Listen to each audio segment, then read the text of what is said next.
একটা সুন্দর ওয়েদার, দিগন্ত বিস্তৃত বেলাভূমি, দূরে স্পষ্ট দিগন্তরেখা।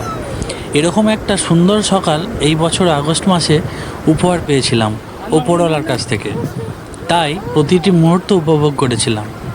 আর আমার এই 1.5 বছরের মেয়েটিও কিন্তু এক কোণাও ছাড়েনি উপভোগ করতে।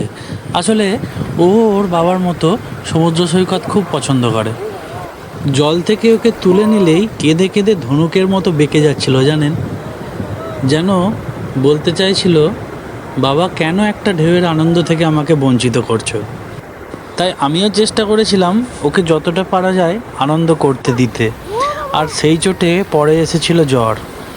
আর এই যে ওর পায়েতে একটা জুতো পরিয়েছিলাম, সৈকতে দুজনে অনেকক্ষণ হেঁটেছিলাম, সেই জন্য বালির সাথে জুতোর ঘষাঘষিতে একটা ফোসকাও পড়েছিল জানেন তো। তাতেও কিছু মনে করেনি, আনন্দ করতে এক মুহূর্তও ছাড়েনি।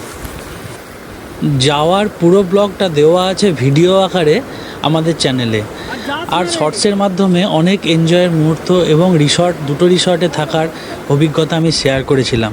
সেগুলো দেখতে হলে অবশ্যই শর্টসগুলো দেখুন।